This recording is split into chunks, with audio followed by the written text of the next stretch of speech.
segundo João, capítulo 20. João, capítulo 20. Enquanto os irmãos abrem, vou estar orando. Pai, na Tua presença nós nos colocamos agora, Senhor. E te somos gratos. Somos gratos por poder estar aqui para pregar a Tua palavra. Que o Senhor abra os olhos do nosso entendimento para compreender aquilo que o Senhor quer falar conosco nesta noite.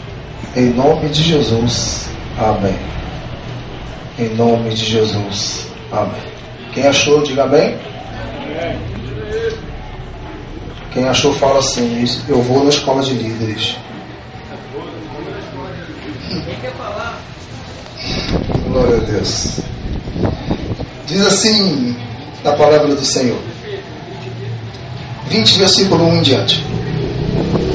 No primeiro dia da semana, bem cedo, estando ainda escuro, Maria Madalena chegou ao sepulcro e viu que a pedra da entrada tinha sido removida. Então correu ao encontro de Simão Pedro e do outro discípulo, aquele a quem Jesus amava, e disse: tiraram o Senhor do sepulcro e não sabemos onde colocaram. Pedro e o outro discípulo saíram e foram para o sepulcro. Os dois corriam, mas o outro discípulo foi mais rápido que Pedro e chegou primeiro ao sepulcro. Ele se curvou e olhou para dentro, viu as faixas de linho ali, mas não entrou. A seguir, Simão Pedro, que vinha atrás dele, entrou no sepulcro e viu as faixas de linho, bem como o lenço que estava sobre a cabeça de Jesus. Ele estava dobrado à parte. Fala assim: dobrado à parte. Dobrado à parte. Separado das faixas de linho. Depois, o outro discípulo, que chegara primeiro ao sepulcro, também entrou. Ele viu e creu. Eles ainda não haviam compreendido que, conforme a Escritura, era necessário que Jesus ressuscitasse dos mortos. Dê uma salva de palmas, Senhor, pela leitura da palavra. Eu quero começar esse texto dizendo uma coisa. Talvez essa mensagem seja uma das mensagens mais extensas que eu já preguei. Confesso que eu não vou passar das 10. Mas eu não sei se eu vou terminar antes das 10. Estou brincando. Eu acredito que até 9, 10, mais tardar 9, 15, ou talvez até antes eu termine. Mas eu quero te falar uma coisa. Jesus Cristo nasceu com uma missão muito específica. A missão de salvar a humanidade do inferno. Por isso que lá em João 3,16 diz assim: porque Deus amou o mundo de tal maneira que deu o seu Filho unigênito, para que todo aquele que nele crê não pereça, mas tenha a vida eterna. Ou seja, nesse versículo não está a palavra inferno, mas está implícita ali: para que todo aquele que nele crê não pereça. Em outras palavras, não vá para o inferno. Então, Jesus nasceu com esta missão de salvar toda a humanidade. Ele não queria apenas meia dúzia. Ele não queria 20, 30. Ele não queria 1.000, 1 milhão, 2 milhões. Ele não queria 1 bilhão. Ele não queria 3 bilhões, 4 bilhões, 5 bilhões, 6 bilhões. Ele queria e quer salvar os 7 bilhões. Essa foi a missão de Jesus.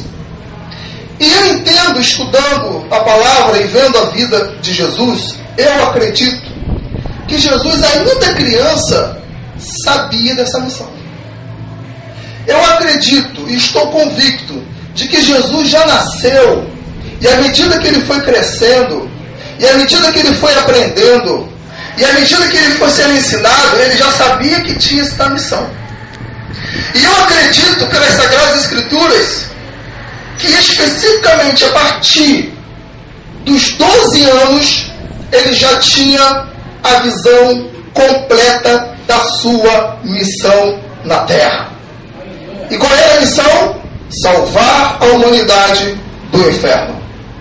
Isso porque ele recebia de Deus as orientações.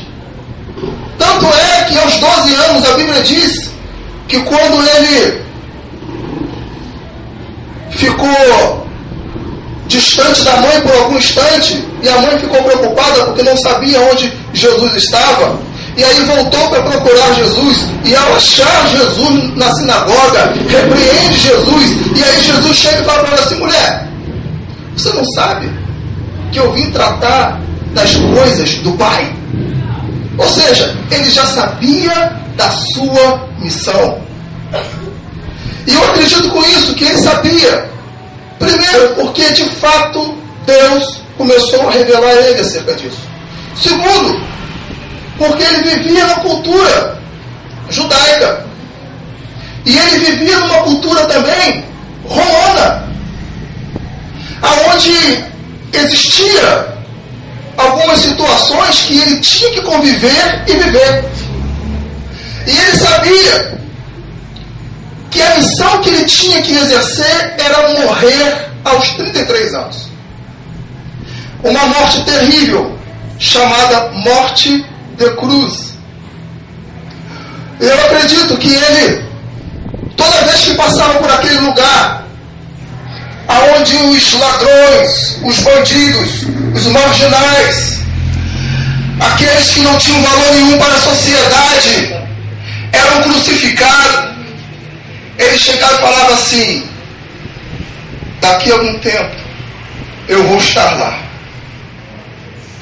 E o mais interessante é que ele sabia, porque ele via aquilo, e também porque ele tinha o Espírito Santo, que ia revelando a ele o que iria acontecer.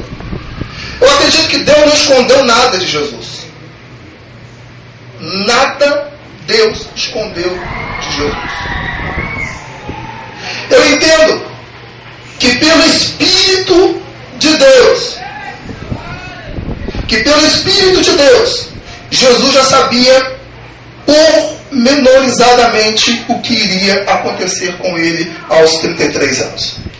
Para início de conversa, a morte de cruz naquela época era uma morte das mais terríveis que alguém podia passar. Além de ser uma das mortes das mais terríveis, era uma das mortes mais vergonhosas, principalmente para a família que ficava. Porque toda família que tinha um parente que morria na cruz, ele era amaldiçoado por toda a vida. Toda aquela pessoa que tinha um parente que um dia morreu dessa forma, ao passar na rua, ele era apontado. E ele falava assim: está vendo aquela família ali? O parente dele morreu ontem crucificado. Porque para os romanos, para aquela época, era vergonhoso ter um parente que morreu naquela situação. E eu entendo que Jesus, pelo Espírito, ele foi revelado. E ele começou a ser revelado de que iria sofrer desde quando ele começou a ter a sentença lá com Pilatos, 18 horas de tortura. Eu tenho plena convicção que eu e você não teríamos condições de suportar nem a metade disso. Mas Jesus, desde criança, já estava sabendo que iria sofrer uma tortura de 18 horas. Os chicotes que rasgaram sua carne tinham em suas pontas pedaços de ossos ou de ferro. Sabe o que significa isso? Naquela época, a cultura judaica dizia que todo aquele que era condenado à chibatada, ele tinha que levar 40 chibatadas menos uma, porque o menos uma simbolizava a misericórdia. Então ele levava 39 chibatadas. Mas os estudiosos dizem que na verdade Jesus levou 39 chibatadas, mas 117 golpes. Sabe por quê? Porque os chicotes que eram usados naquela época eram chicotes de 3 pontas. E cada ponta daquela havia um pedaço de ferro. ou um pedaço de osso, com uma garra, que quando entranhava nas costas do condenado e puxava, rasgava as costas dele toda. E Jesus levou 117 golpes nas costas. Segundo os legistas, esse tipo de tortura gera hemorragias, líquidos nos pulmões, e possivelmente o baço e o fígado era dilacerado. Não era fácil morrer, não era fácil ser torturado daquele jeito. E Jesus sabia que iria passar por isso. Jesus sabia que ele ia levar esses 117 golpes. Jesus sabia que as costas dele iriam ser rasgadas de alto a baixo. Desde os 12 anos até os 33 anos, Jesus já sabia disso. Mas não para por aí. A nossa Bíblia diz que uma coroa de espinhos foi cravada em sua cabeça. Os estudiosos dizem que esses espinhos, uma vez cravados, entenda bem o que eu vou te dizer, eu não estou falando que foi colocado. A história diz que não foi colocada.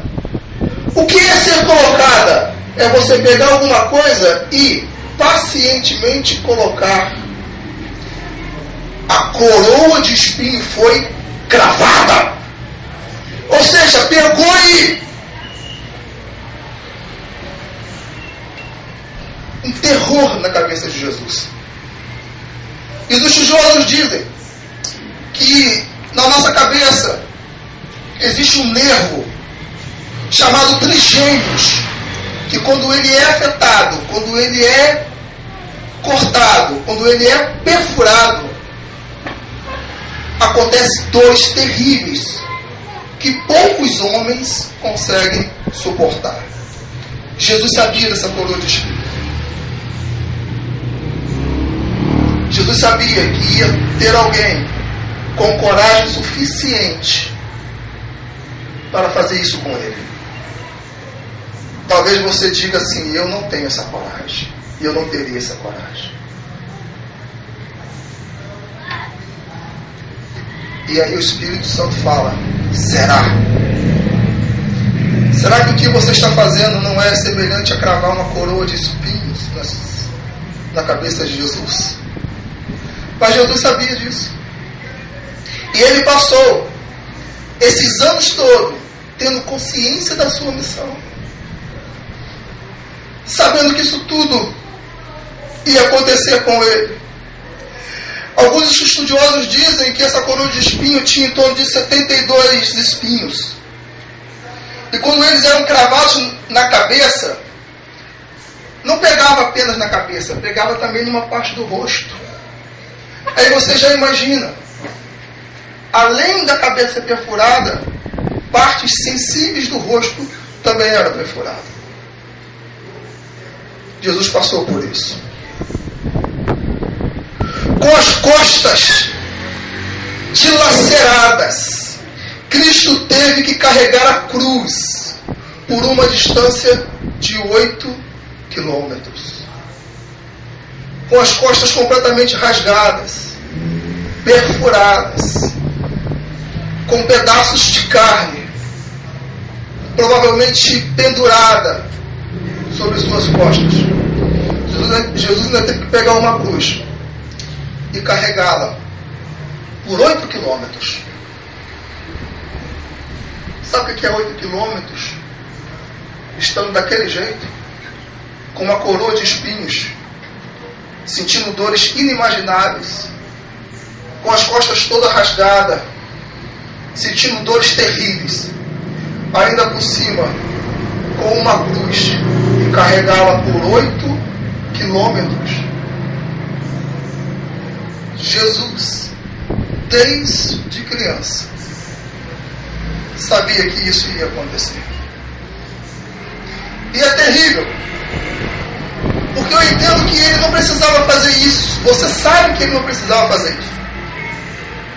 Você sabe que ele não tinha culpa para isso.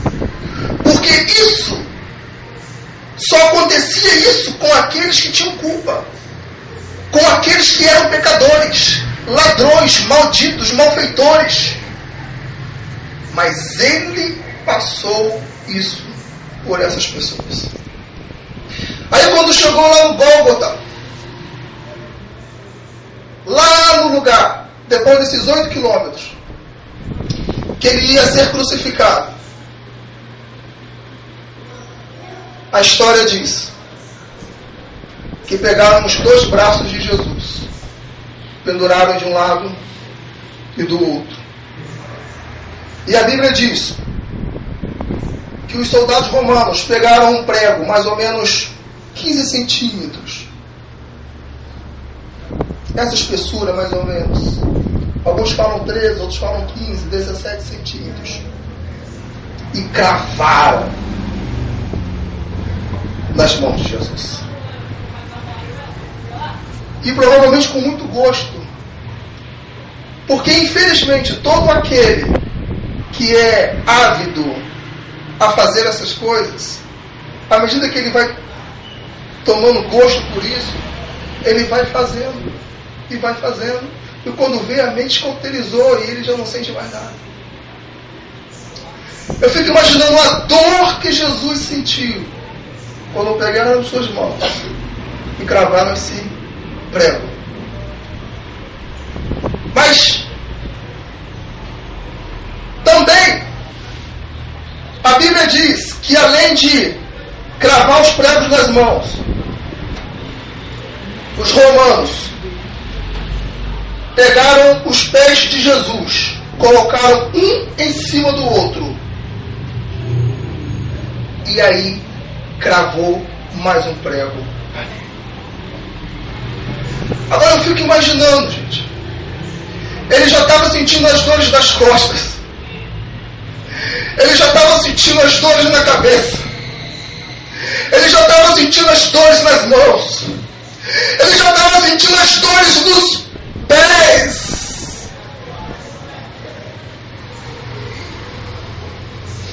Tamanho sofrimento ele sentiu.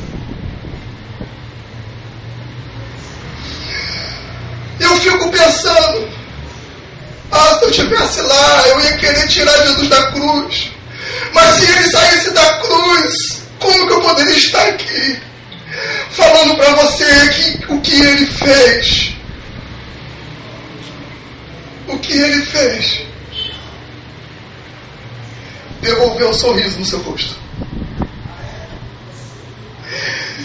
Te deu a alegria de viver. O que ele fez? Abriu as portas para que você fosse para o céu. Com isso, os estudiosos dizem que há 2 hipóteses para a causa-morte de Jesus.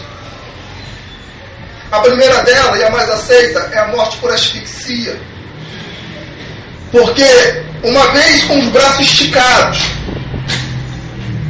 comprimia-se os pulmões.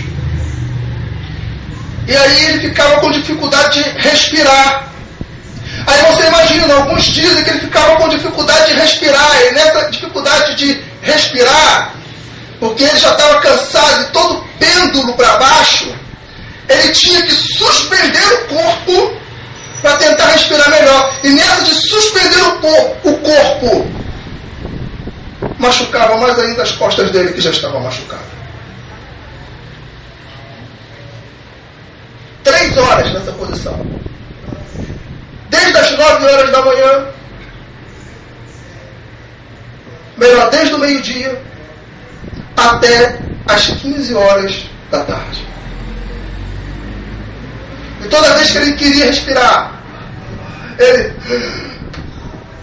E aí o corpo descia. E ralava mais ainda. E eu fico falando, meu Deus,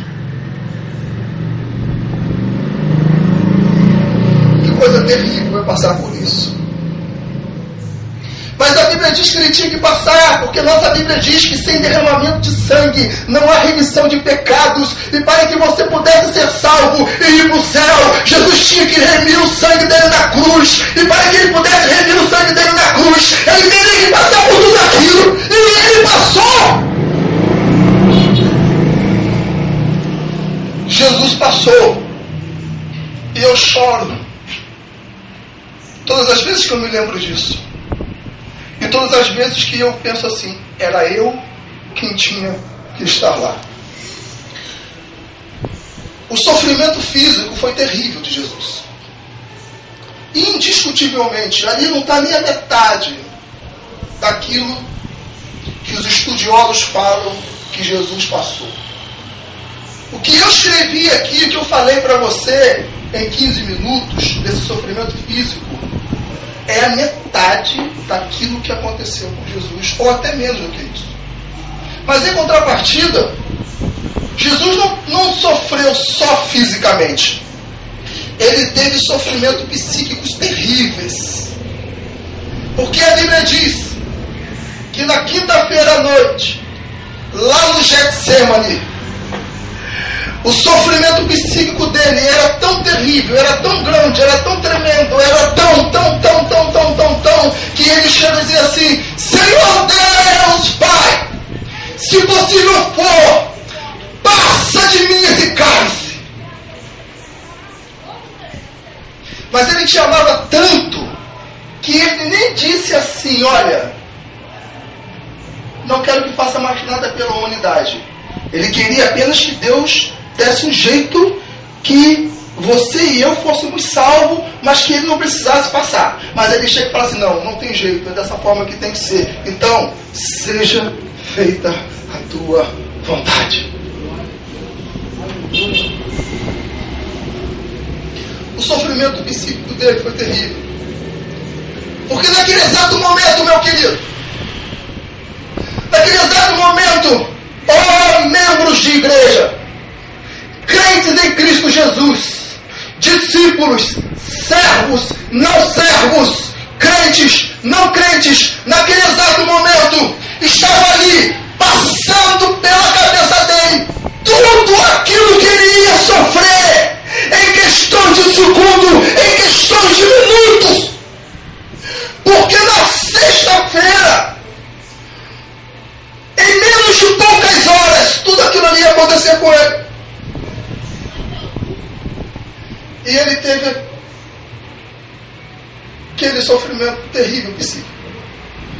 E a Bíblia diz que esse sofrimento foi tamanho, foi tão grande, foi tão terrível, que ele suou gotas de sangue. Os estudiosos falam que isso é raro, mas é comprovado. Uma pessoa que num estresse terrível e profundo, tão profundo, pode romper os vasos capilares e ele, junto com seu suor, sair sangue. E aconteceu isso com o meu mestre e com o seu mestre. Mas ele começou a sofrer psiquicamente, emocionalmente, na quinta-feira, quando Judas o traiu, o vendeu por 30 moedas de prata. Jesus não queria que Judas fizesse isso, porque a vontade de Deus é que todos sejam salvos. A Bíblia diz que Deus não quer que nenhum homem se perca, que nenhum ser humano se desvie. Deus também não queria que Judas se perdesse. Alguns estudiosos dizem que Judas era uma das pessoas que Jesus mais amava, além de João. Tanto é verdade que ele entregou a responsabilidade das ofertas na mão dele, dando oportunidade para ele. Tanto é verdade que quando Judas foi traído, Jesus chegou e falou assim: Judas, amigo. Chamou Judas de amigo. a que vieste? Porque Jesus deu oportunidades e mais oportunidades para Judas. Jesus começou a sofrer com Pedro quando o negou por 3 vezes. Jesus, quando começou a falar acerca da morte e da ressurreição dele, que já estava próximo dele ser entregue aos pecadores, e dele sofrer açoites, e dele sofrer tudo aquilo que aconteceu com ele, Pedro chegou e falou o seguinte: olha, todo mundo pode fugir, mas eu não. Aí Jesus olha bem para ele e fala assim: Pedro, antes que o galo cante 2 vezes, 3 vezes tu me negarás. E a Bíblia diz que quando Jesus acaba de ser julgado e Pedro acaba de negá-lo por 3 vezes, Jesus entra e olha no olho de Pedro. Você acha que você é diferente dele?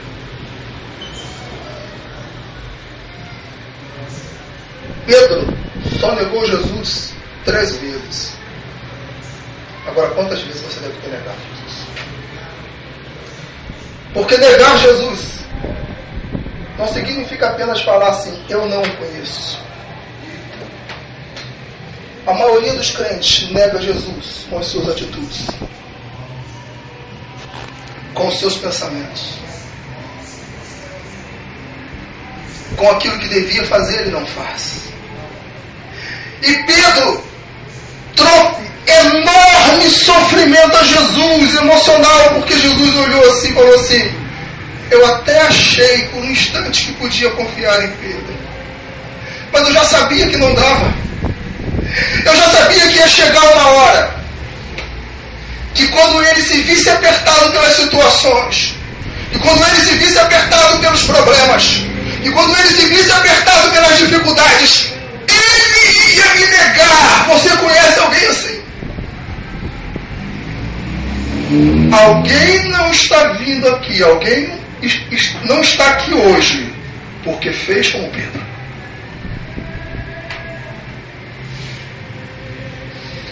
Mas Jesus falou o seguinte: não, eu não vou desistir. Porque se Pedro me nega, existem pessoas que não me negarão. Aleluia. E eu acredito que você é um deles. E eu acredito que eu sou um deles. Tomé, por ser incrédulo, também trouxe um sofrimento emocional terrível a Jesus. Porque, escuta bem uma coisa, Tomé conviveu com Jesus 3 anos. Tomé curou enfermos em nome de Jesus. Tomé viu mortos ressuscitarem. Tomé viu leprosos serem limpos, se tornarem limpos. Tomé viu a multiplicação dos pães e dos peixes para mais de 20.000 pessoas. Tomé viu a mulher do fluxo de sangue ser curada, 12 anos com hemorragia. Tomé viu o cego de Jericó ver: Senhor, filho de Davi, tenha misericórdia de mim. Tomé viu isso. E mesmo assim, Tomé conviveu 3 anos, fazendo maravilhas no nome de Jesus. E ele assim era incrédulo. Eu creio que isso deve ter trazido uma tortura psicológica terrível. Porque naquele exato momento, lá no Getsemane, e eu preciso muito que você preste atenção, lá no Getsemane, estava ali as hostes demoníacas, Satanás com os seus anjos, lembrando Jesus de tudo de errado que os seus discípulos fizeram. Olha lá, está vendo Tomé? Incrédulo, tu vai morrer por ele? Você sabe que Pedro vai te negar, você mesmo disse, e mesmo assim você vai morrer por ele? Você vai sofrer aquilo tudo? E ele ali,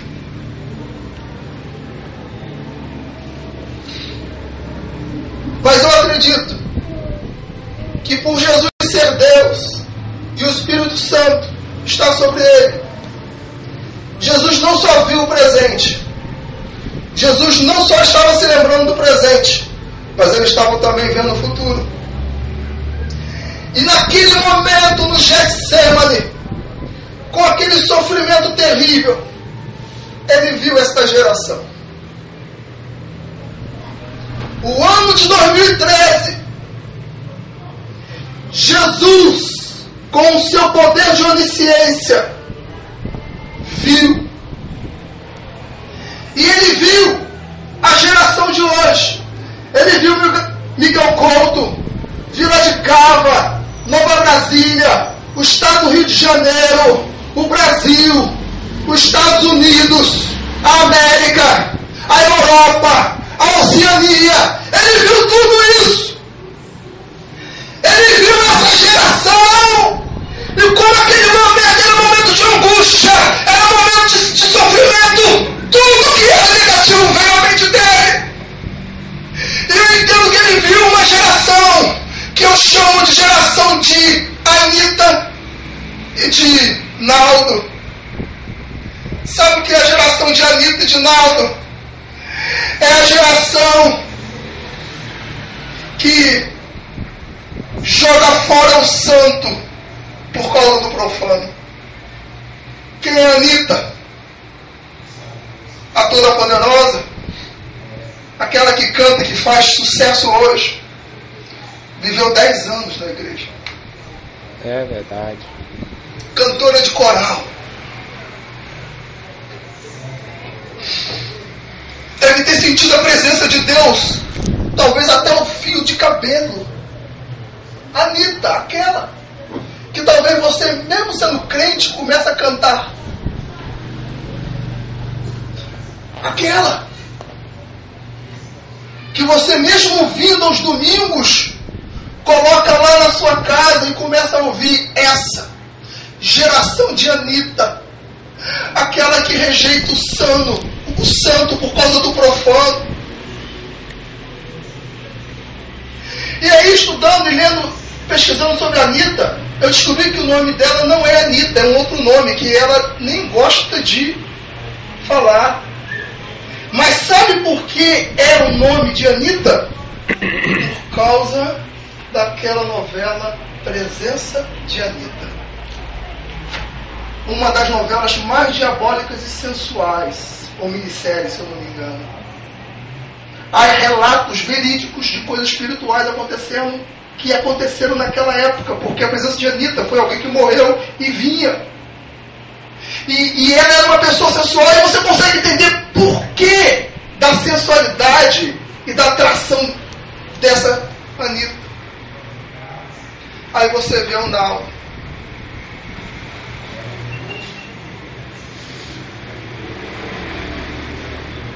Era evangélico, estava na igreja, diz ainda que é evangélico, trocou o santo pelo profano. Jesus viu essa geração.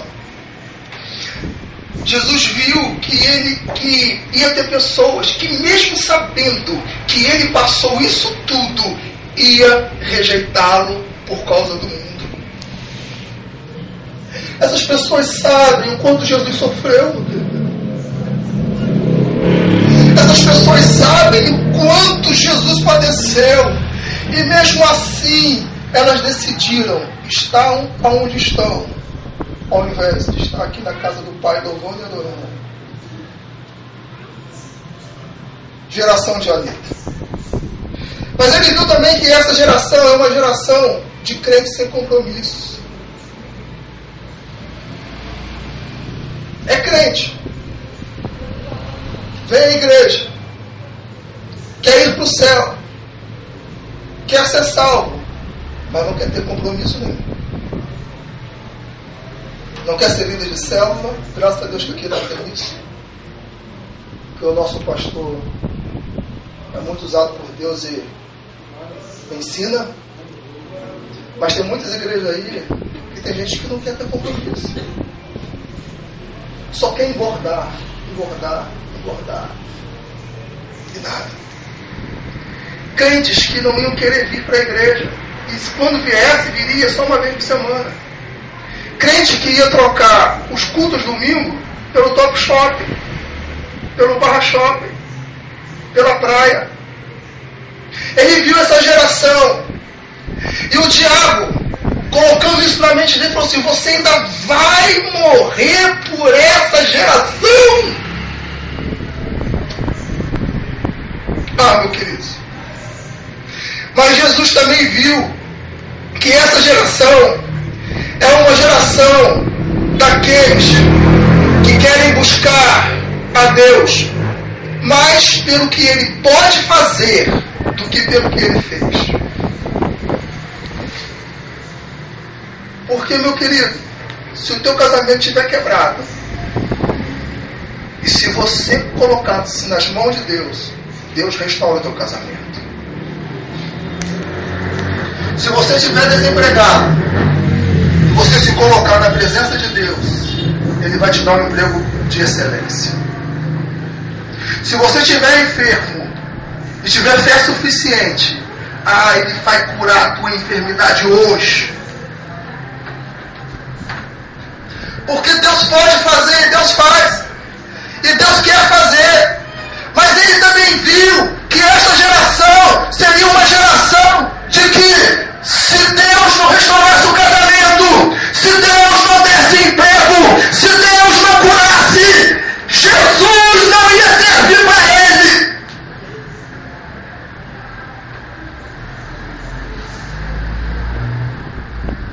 Há um monte de gente que sai da igreja porque Deus, segundo ele, não curou as suas enfermidades, não lhe trouxe prosperidade. Aí eu entendo o apóstolo Paulo quando diz assim: em tudo, sem ter abundância. Aí eu entendo o apóstolo Paulo quando diz que ele sabia tanto ter fartura quanto passar necessidade, tanto ter alegria quanto passar por tristeza. E aí ele começa a dizer: estou bem certo, depois de ele ter passado por tantas dificuldades e não ter saído da presença de Deus. E ele começa a falar: estou bem certo de que nem a morte, nem a vida, nem os anjos, nem os principados, nem as potestades, nem o presente, nem a altura, nem o porvir, nem nenhuma outra criatura me poderá separar do amor de Deus que está em Cristo Jesus, nosso Senhor. Porque ele era um crente, verdadeiro crente, que mesmo nas situações terríveis, de dificuldade, eu quero que Jesus restaure a minha vida, mas se ele não restaurar, eu estarei com ele. Eu quero que Jesus me dê um bom emprego, mas se ele não me der, eu assim mesmo não o largarei, porque eu estarei com ele. Mas eu quero que ele cure meu câncer. Mas se ele não curar e eu morrer, eu vou estar com ele.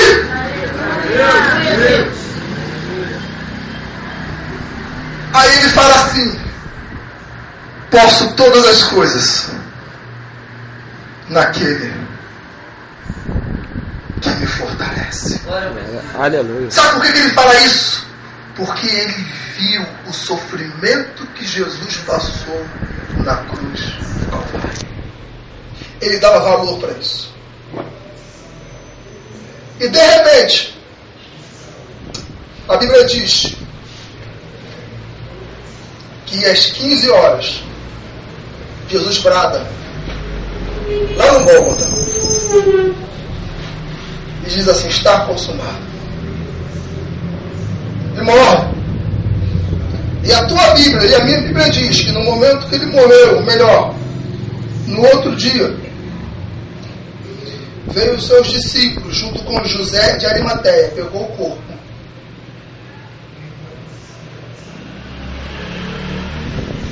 corpo de Jesus e colocou na sepultura. E ali ficou, a nossa Bíblia diz, por 3 dias. 3 dias Jesus ficou morto e sepultado. Enquanto Jesus estava morto, lá no sepulcro, os discípulos estavam aqui chorando a sua morte. Chorando. Tristes porque Jesus morreu. E eles nem se lembravam que Jesus tinha falado: olha, eu vou voltar, não se preocupe. Eu morri, mas vou ressuscitar. E Jesus, a Bíblia diz que Jesus morreu e ele foi descer até o inferno. E eu acredito, fazendo um exercício de mente, escuta bem o que eu vou te dizer, que no momento que Jesus descia ao inferno, cada passo que ele dava no inferno era um terremoto de 10 graus na escala Richter. Glória a Deus. Quando ele pisava no inferno, o inferno sacudia. E antes, enquanto Jesus estava descendo, Satanás, alegre e feliz porque conseguiu matar Jesus, porque conseguiu fazer com que Jesus morresse, ele preparou uma grande festa. O principado que está por trás da Anitta estava lá. O principado que está por trás desses bailes funks, estava lá. O principado que estava por trás do heavy metal estava lá, dando uma festa, porque Jesus havia morrido e ele não tinha ressuscitado. E Satanás alegre, com todas as suas orgias, com tudo aquilo que ele sabe fazer muito bem, feliz da vida, conseguimos, matamos Jesus. Mas quando ele começou a escutar os passos de Jesus, e o inferno sendo abalado, ele deve ter perguntado assim para os seus anjos: que é isso que está acontecendo? Quem é que está fazendo isso? E Jesus lá. Porque qual era a missão de Jesus? A missão de Jesus era salvar a humanidade naquele lugar. Fala assim, olha, a missão de Jesus era salvar a humanidade daquele lugar. E aí Jesus dava passos e o inferno tremia, e dava outro e o inferno tremia. E quando Jesus chegou lá aonde o diabo e seus anjos estavam, tudo parou, porque Jesus olhou. E agora Jesus estava resplandecente, com um corpo não glorificado ainda, mas cheio de poder, cheio da unção, com os seus exércitos atrás dele. E Jesus olhou para Satanás, e aí pensou em Pedro, pensou em Tomé, se lembrou de você, de mim, chegou para Satanás e falou assim: me dá agora a chave da tua casa, porque aqui o Luiz Francisco não entra, o Roger não entra, o Lucas não entra, a Paulinha não entra, a Jéssica não entra, o Ministério Apostólico Resgate de Milton Couto não entra, porque eu tenho a chave do inferno e da morte, e só vai entrar aqui quem eu permitir. E não teve jeito, meu querido. deixou de ser homem e voltou a ser Deus. Ele se vestiu de novo da sua glória. Ele se vestiu de novo da sua magnitude. Ele se vestiu de novo do seu poder. E aí não tinha capeta, não tinha diabo, não tinha Satanás, não tinha ninguém que pudesse resistir a Yeshua, a Mashiach, aquele que venceu e ressuscitou, mas breve voltará. Eu fico imaginando a cara do diabo quando viu que não tinha mais a chave da sua própria casa. Porque agora só vai para o inferno quem ele permitir. Ele não gostaria que ninguém fosse. Mas se você não o aceita, e se você vive em pecado, não tem jeito. A Bíblia diz que o inferno foi preparado para o diabo e seus anjos. Mas você diz assim para Jesus: eu quero ir. A partir do momento que você continua nesse estado de pecado, não tem jeito. Então, Jesus ressuscita. E aí, meus queridos, eu chego no foco da mensagem. No domingo pela manhã, o mestre ressuscita. Com as chaves aqui, ó, na mão. A tua vitória e a minha vitória. Por isso que o apóstolo Paulo fala assim: ó morte, onde está a tua vitória? Ó inferno, onde está teu aguilhão? Tragada foi a morte na vitória, que é a cruz de Cristo e a ressurreição dele. Então Jesus ressuscita. E a Bíblia diz, segundo o relato aqui, que quando Jesus ressuscita, 2 discípulos ficam sabendo que o sepulcro está vazio. As mulheres foram lá de manhã bem cedo para limpar o corpo de Jesus, passar uns perfumes. E elas viram que o corpo não estava lá e foram contar para os discípulos, de 2 discípulos, Pedro e o discípulo a quem ele mais amava. Quem é o discípulo que ele mais amava, segundo o texto? João. E quando eles souberam disso, a minha Bíblia e a tua Bíblia diz que os 2 saíram correndo até o sepulcro. Mas saíram correndo. Só que João era atleta, porque ele correu mais rápido do que Pedro. João foi... Quando chegou perto do sepulcro, a Bíblia diz que ele parou e só olhou para dentro. Por que João fez isso? Porque ele sabia que não se podia tocar no morto e nem entrar numa sepultura, porque segundo a lei judaica, a pessoa tinha que ficar 7 dias sendo purificada. Então ele, lembrou disso, não vou entrar. Mas Pedro mais afoito, mas não, nem me interessa isso agora. Eu quero ver o que aconteceu com Jesus. E entrou. Quando entrou, a Bíblia diz que ele viu 2 cenas. Eu quero chamar aqui aqueles que eu escolhi para poder fazer essa representação.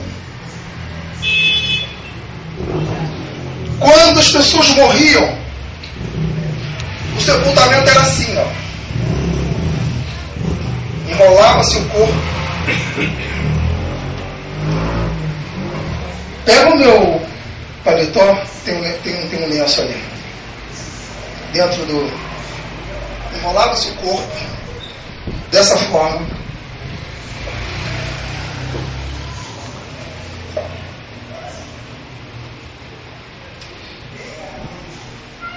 E colocava-se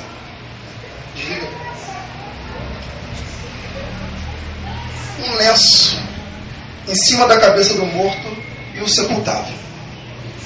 Foi assim que Jesus foi sepultado. Claro que o lenço era maior, mas para a representação você sabe muito bem o que a gente quer dizer. Bom, imagina. E foi assim que Jesus foi sepultado. E a Bíblia diz que Pedro teve duas visões ali, viu duas coisas. Eu vou precisar do Roger aqui ainda. Sem o lençol, pode colocar o lençol lá. Viu duas coisas. A primeira é que o lenço estava jogado à parte, o lençol estava jogado à parte no chão. Mas o lenço estava dobradinho, dobra aí. Bem na cabeceira. Dobra mais. Estava assim, ó. Dobradinho. Pode ir. Talvez eu te chame de novo. Dobradinho. Daquele jeito ali. E Pedro olhou aquilo. Eu falei para vocês que muitas vezes para você compreender textos bíblicos, você precisa entender a cultura judaica. Na cultura judaica, os escravos, os servos e os seus donos, os seus donos, os servos tinham que ficar prestando bastante atenção quando o seu senhor ia almoçar, jantar ou fazer alguma coisa. Eles preparavam a mesa, colocavam ali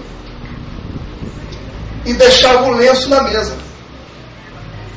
Havia um código entre o servo e o seu senhor. Qual era o código?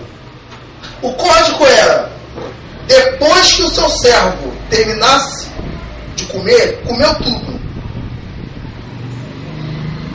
o senhor limpava. Tinha um código nisso. Se ele amassasse e jogasse, era o código para o servo dizendo o seguinte: eu não preciso mais de nada, eu não vou voltar, eu não preciso mais de nada. Esse era o código. Mas se o servo visse que ele limpou a boca e deixou dobradinho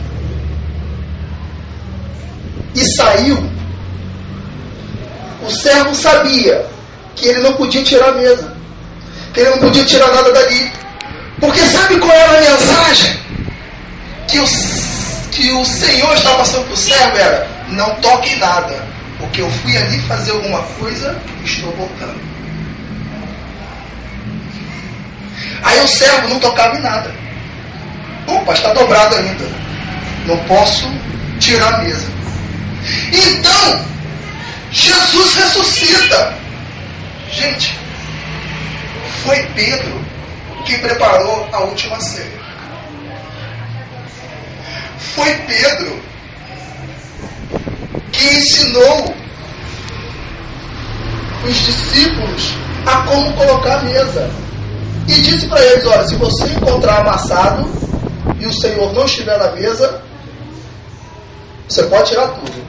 Mas se encontrar dobradinho, não pode tirar nada. Pedro sabia disso.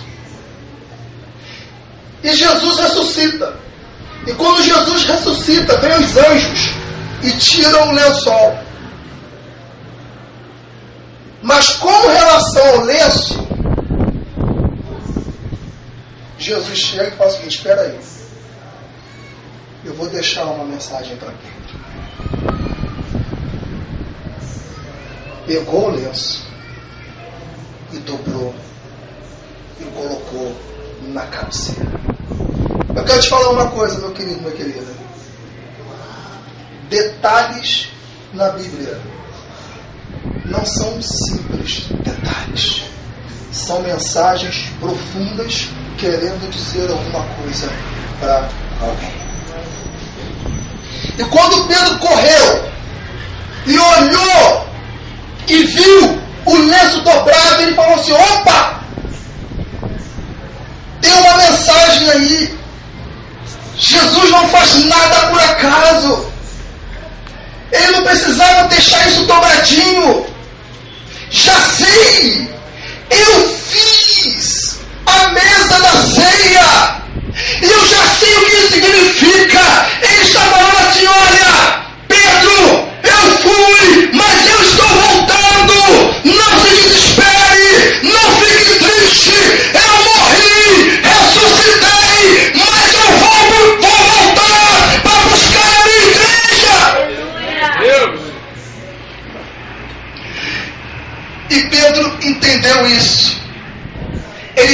entendeu que ficou afastado dos seus discípulos. Porque quando Jesus ressuscitou foi o seguinte: olha, vá, chame os meus discípulos e a Pedro, porque Pedro sabia tanto que Jesus ia voltar, mas ele estava tão envergonhado por ter traído Jesus, tão indignado com ele mesmo por ter traído Jesus, não.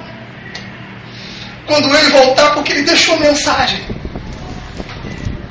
Ele deixou a mensagem.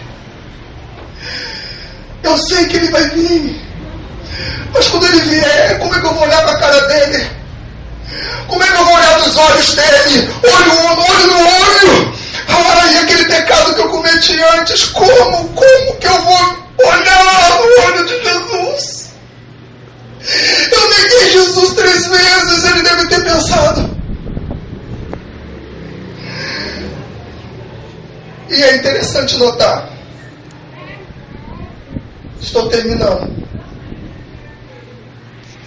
que Jesus, a Bíblia, a nossa palavra, antes de morrer, Jesus antes de morrer e depois de ressuscitar, ele nos dá 3 mensagens, que é uma só. A primeira foi na quinta-feira, eu já estou terminando, é a mensagem da ceia. Quando Jesus institui a ceia, ele diz assim: fazei isso em memória de mim, todas as vezes que se reunir, até que eu venha. Qual foi a primeira mensagem? Eu fui, mas eu vou voltar. Quando ele ressuscita, ele deixa uma segunda mensagem, que foi a do lenço dobrado. E o que significa? Eu fui, mas eu vou voltar. E depois de 40 dias, quando ele está dando instrução aos seus discípulos, a palavra de Deus diz que quando ele começa a subir aos céus e some entre as nuvens, oh,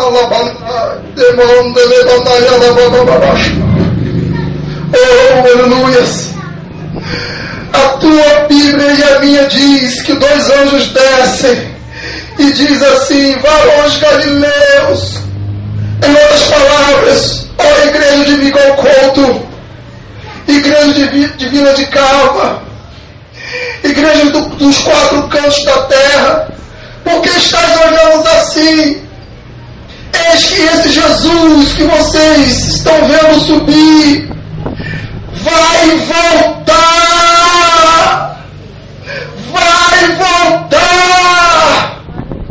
com poder e grande glória, mas ele vai voltar.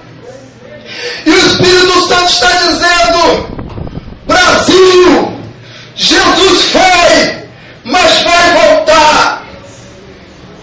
Europa, Jesus foi, mas vai voltar. Criança, Jesus foi, mas vai voltar. Adolescente, Jesus foi, mas vai voltar.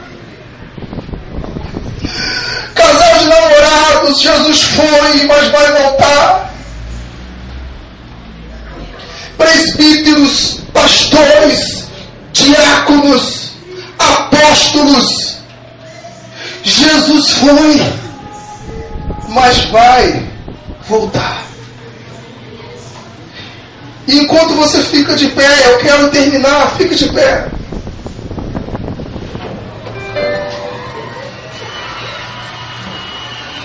Eu quero terminar falando para você o seguinte: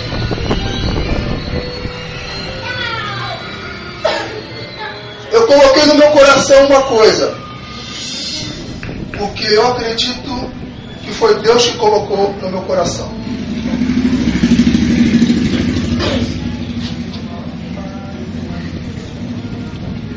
Quando eu for pregar, eu só vou pregar sobre vida eterna